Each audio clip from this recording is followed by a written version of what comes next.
That's one of the new improvisations that I've done on the Canyon Records label.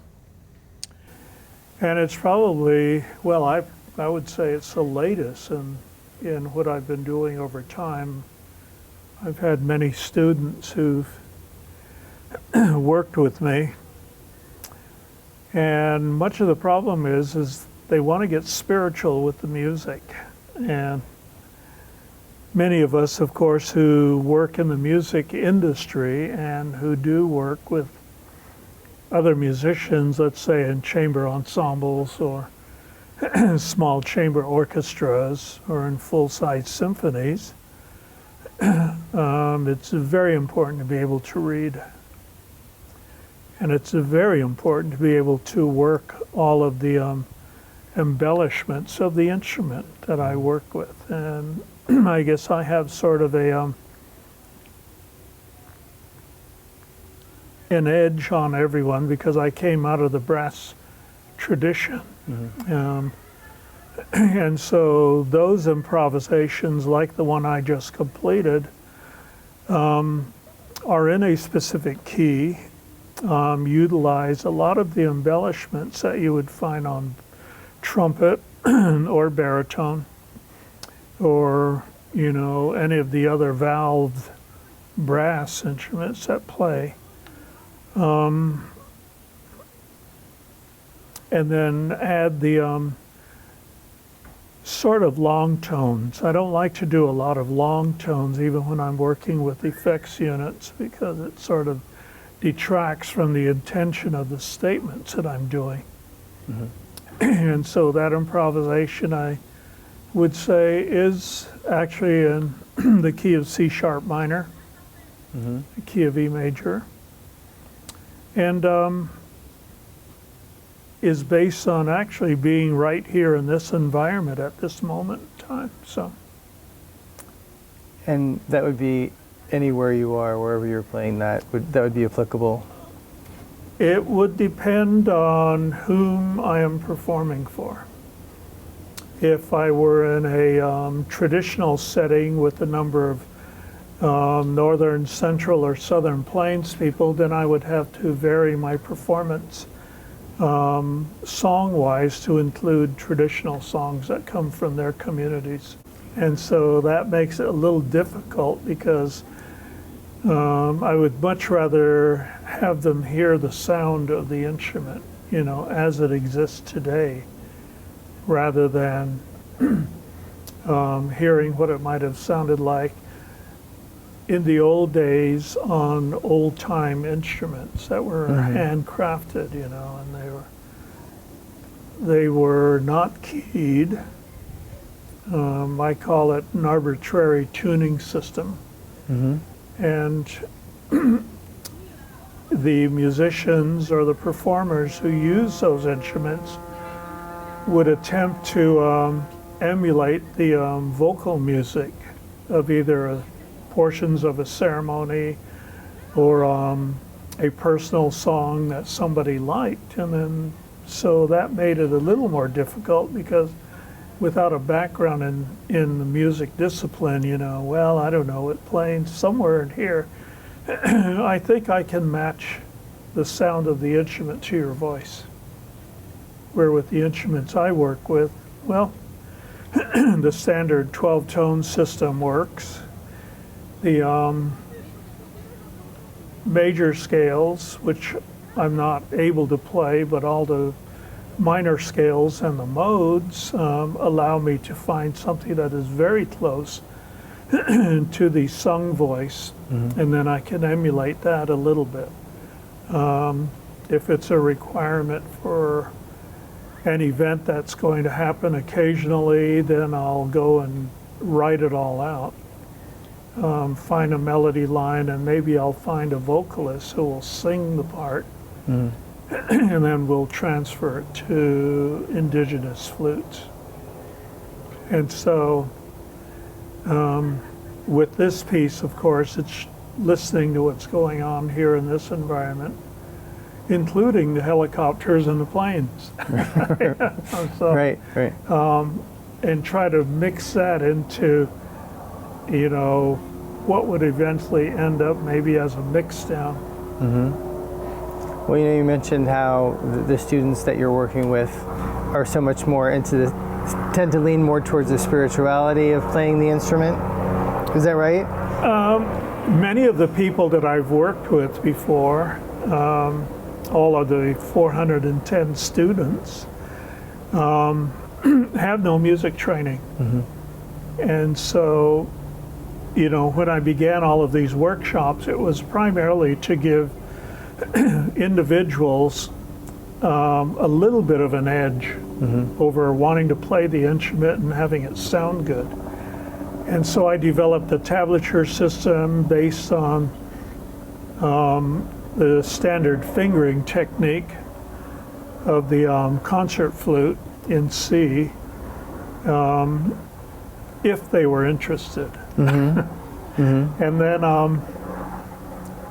but the majority of my process of teaching them how to play is just get out there under a tree or somewhere where it's nice for you as an individual and just begin trying to figure out how it works and how to play the instrument and begin to intuit the sound. If it sounds a little off, then more than likely you have an instrument that doesn't work with the quality of your own voice. And I found that many indigenous musicians, let me say, all over the planet, always find instruments that are tuned to their voice. So the sung voice is very important. And of course, when you get into the pre-Western European discipline, all the music that was performed by the early composers all came from the sung voice. Really? There weren't pianos then. Right. And so what they wrote was singing and humming to themselves, you know.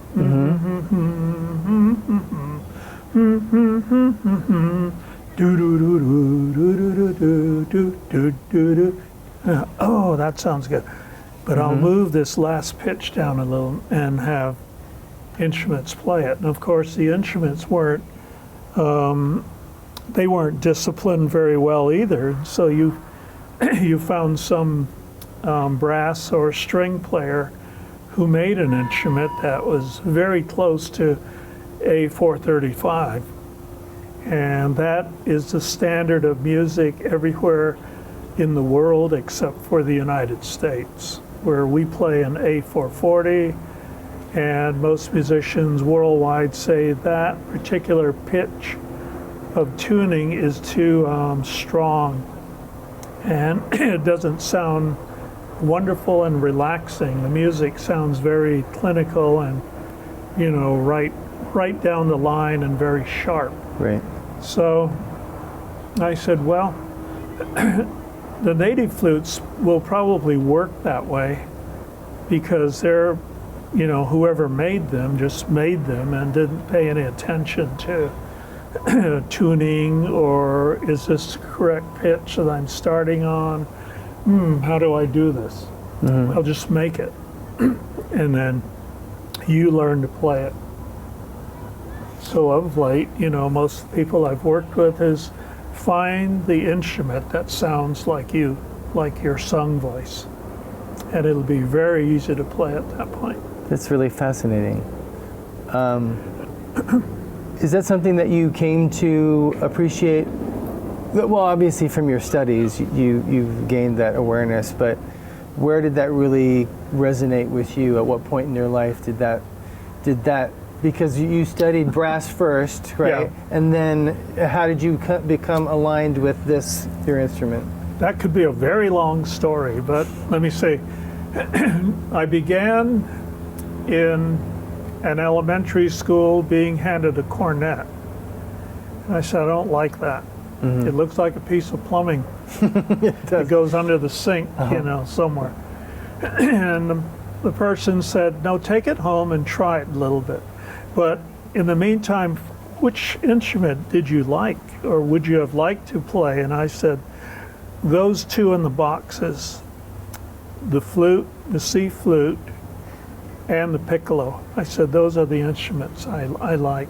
And he said, no, men don't play flutes. And I thought, that's not true. But of course, I wasn't going to argue with somebody who owned the music store and was at one time a music teacher, you know. And I said, well,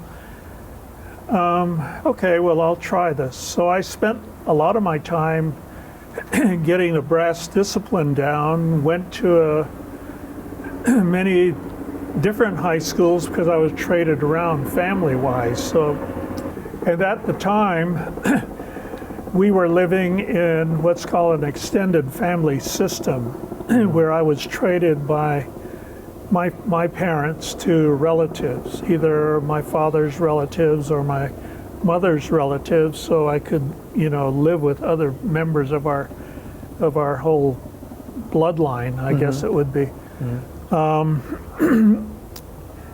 And so I went to a number of different schools. In high school, I went to 3 high schools participating in music. What would you like to do when you grow up? I think I would like to be in music performance. And I'm very interested in probably getting a very good grasp on brass instruments and composing. And but the other thing is, if I don't make it in music school, then I would like to be a chef. Yeah, so that all occurred, and they told me, of course, in the 50s that boys don't take home ec. And I said, well, you're batting 1,000. Yeah. You don't play instruments. You don't play your instrument of choice. You don't make food. Right. So I said, well, in order to get into the first CMS cooking school in California, I said, I have to have the cooking class. And he says, well, there's no real way we can, you know, at that time, put you into a class for girls. And I said, oh my. I said, well, I've got to find a way to get in. That was frustrated. Wanting to go to music school, of course, that was easy. So I ended up going and getting in 2 university marching bands, working as a professional musician on weekends, playing at rodeos and outdoor events and parades all over the United States, representing an American Indian tribe in the Southwest. That was fun, but then I got drafted. Oh, wow. And that ended everything. You know, I ended up in electronics school. I ended up working in what they call secure communications. Wow. They're coming for you now. No. We found you. No. Yeah.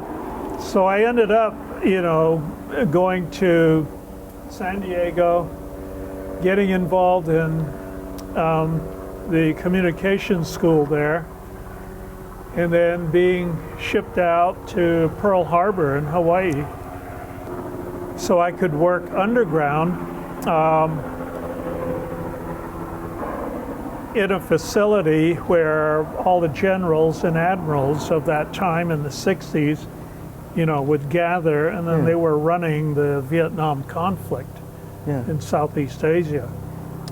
And so I attempted to go to night school, kind of finish my degree in music, and in order to try to continue what I was doing in the service and maybe hopefully work towards a degree in performing arts,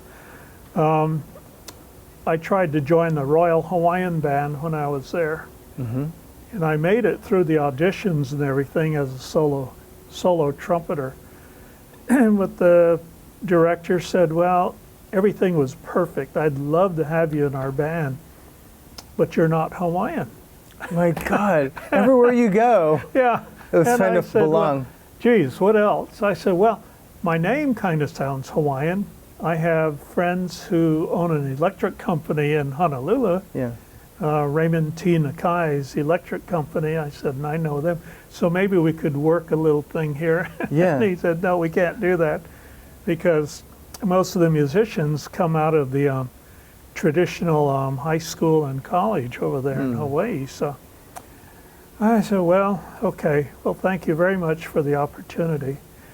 And I'll continue down the road. So I got home after all of that, 5 years in the military instead of 4 because of the pullout. And I was beginning to lose my embouchure, or the muscles around my lip. They were damaged a little bit from a traffic accident that I had when we were heading to our carrier, you know, to go up to Bremerton, Washington. And that, I thought, was the end of my music career. I got home, I found an instrument that a friend of mine had collected, and I said, what is this? Well, it's a flute that the Ute people in Colorado play. And I said, well, how does it work? She said, I don't know. He said you blow into the end, and like with the instrument I have here, you blow into end. There's a little hole that directs the air into an air chamber. And then the air chamber has a block, and the air flows over that block, and it hits an edge, just like the embouchure for a standard flute player. You know, you blow the air over an edge, and then it creates a sound, and you open and close the finger holes. And there are only 6 on this, where with a standard C flute, you know, a concert flute, I have all the side holes and all the other stops that I would need to play all of the scales. This one will only play in C sharp minor. And and I said, interesting. So I began researching that in 1979, 1980, 1981, and found that I think there is a discipline for this instrument too. And so I began working with it. My friend had a beginning flute book, and I looked at the fingering pattern in the middle, the fingering guide, and I said, can I have this? I said, this fingering guide is just like the fingering pattern for this instrument for 6 holes, but now I have to work the alternate fingering. In other words, go in between. So all of that occurred. I'm still trying to figure out, you know, with other instruments that are being invented all the time, is this instrument works this way. What are the instruments of India? What are the instruments of Southeast Asia?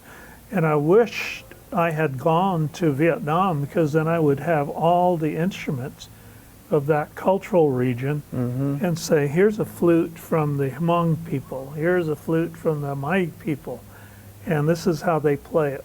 And if you watch my fingers, it's the same as playing on a concert flute or whatever. And I thought, wow, there was a real discipline of indigenous ethnic instruments. And so that continues to intrigue me even today. So what else do I do? Well, I attempt to be a chef.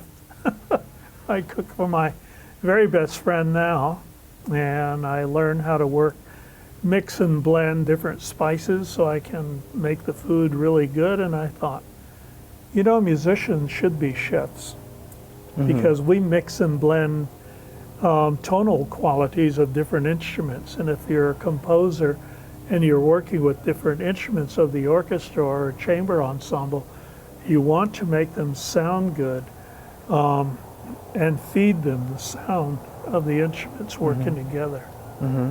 So I guess I really didn't need to go to a chef school. Although I like to eat at the creative music, what is it called? The chef school in California anyway. Oh, the Culinary Institute? Yeah, and taste different foods. every place I travel to.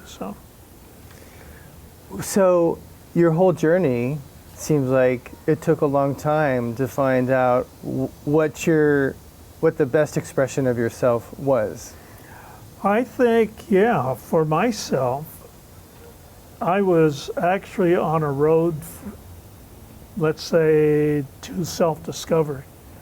And I'm still not done. I'm still discovering my spiritual sensibilities. I haven't been there yet. But then I've been close, let me say. I had a severe traffic accident one year. I saw the other side. Yeah? I want to go there. You want to go? Yeah. I'm ready. But they won't let me have the key to open that door. Because I thought I was out. You know, I hit the back of this car in the back seat. And I guess I passed out for like 30 minutes. I thought it was only seconds. But I saw this place. It was wonderful. And I said, this is where I want to be. The voice said, it's not your time. You must go back. It's not your time. You must go back. And that's when, you know, some of my students work in the hospice programs, and they play for people who are jumping over that little space. And they said, one said, you know, this person told me, you can't go until you get the key. And the key will open the doorway so you can leave. And she said it's going to be very quick. And I said, I want to go there. Can you share with me a bit of what that sounds like on your instrument right now? Let me think. I'm going to have to start with a little bit of vocalization. Mm-hmm. We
You think talking's overrated?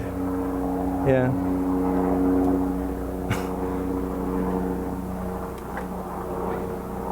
Having the experience that you had, how is it challenging you? How is it challenging you to still be here, knowing what is eventually, where you're headed? Well, when I teach this whole sensibility about being in one's own spiritual space, it's also I will remind them, imagine you're on a freeway and there are all these off-ramps. And you're walking down the middle of this space where you believe, I belong. But you're also curious about the little side roads. So you go off on the side road a little bit and you discover something else, and it's usually about oneself. Mm-hmm. And then you come back to the freeway and you head down again and you say, oh, well, that looks interesting over there. I wonder what is over there. Mm-hmm. So, and I think that's what we should be doing all the time. But the problem is we tend to create barriers and walls. And so the central spiritual place is not based on someone else's teachings, but one's own awareness of what one is altogether inside. And then the side roads are, I like to call them little rocks and pebbles that cause us either to fall down or slip a little bit. And then you get off that main highway. And they're also teaching devices. How much will you learn from being here? How much will you become aware of that will build upon your own personal awarenesses of being in the world? Mm-hmm. And that's how I see it. I'm presently going to work with a young would-be flutist who came out of a Buddhist seminary and wants to learn how to be in control of the flute. I said no. You said no? No, the flute, you will never control it, but you will learn how it controls you because it's your other voice.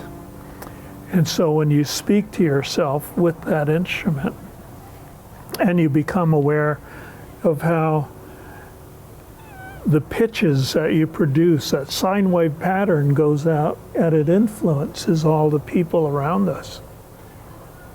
Other humans, but also the plants and animals, the insects, the birds, flowers, all of that at once. So be very careful how you use these instruments. I said, if you're a musician and let's say you're working with brass or woodwinds, the same thing. Make sure you know what you're doing with that instrument because you could damage someone spiritually. That sine wave can be used either as a tool to allow people to dream or it can be used as a weapon. I said, so be aware of that. Most people aren't aware of that. I don't think many people are. Some people actually allow it to control their lives entirely. And you go, no. You need to understand how to use the tools that were invented so that you can speak from here. Not just from here, the intellectual space, right. And use it in a manner that will allow people to have a good time. I love performing for young people. I love performing for animals. Although my cats used to leave the living room. Oh no, he's bringing his flutes in. I'm out of here. And they walk very quietly out of the room and I go, hey, wait a minute. I'm just going to play a little bit. They kind of look back like, that's fine, you can do it on your own. Mm-hmm.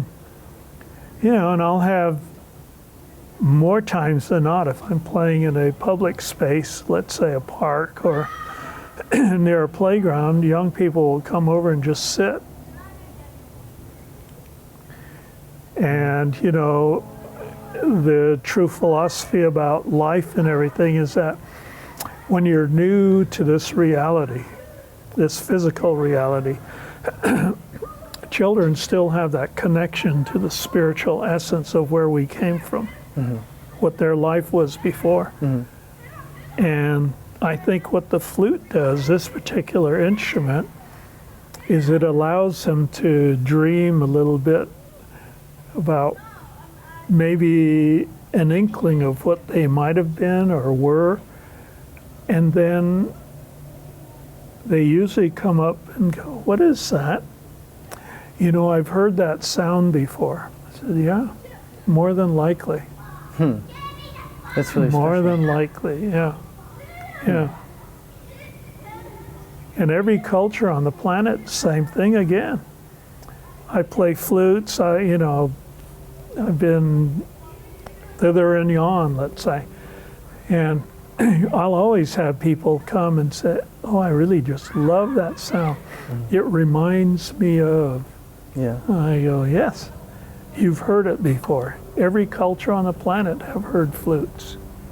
You know, so it's interesting. I'm still trying to get there and fully understand what it's all about, but I can only equate my sensibility that it's the other voice. Somewhere, someone way eons ago invented this instrument that used the wind.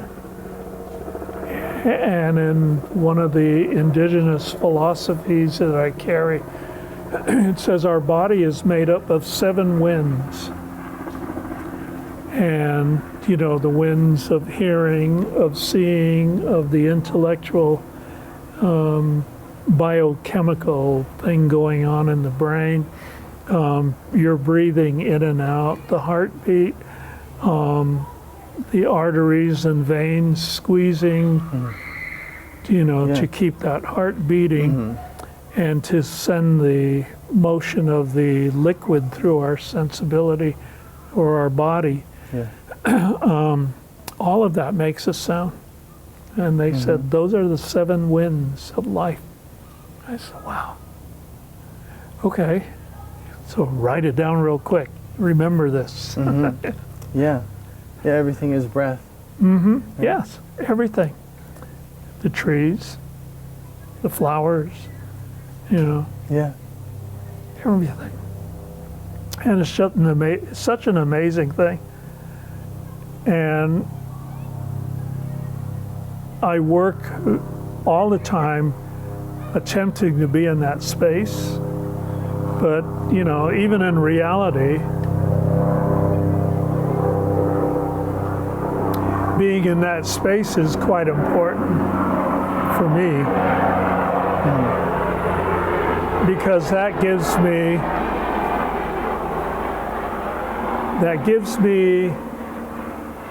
kind of a roadmap of what I want to do next musically, what I want to do through the musical instruments that I work with. And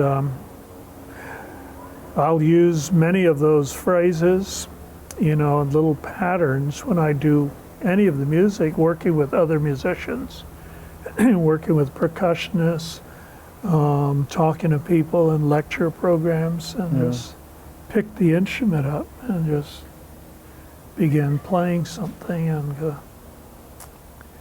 how did that work? I said, I don't know. Did you like it? If you liked it, then it's fine. There are no rules. The only rule is, in my cultural sensibility, is be of service to others. That's the only rule.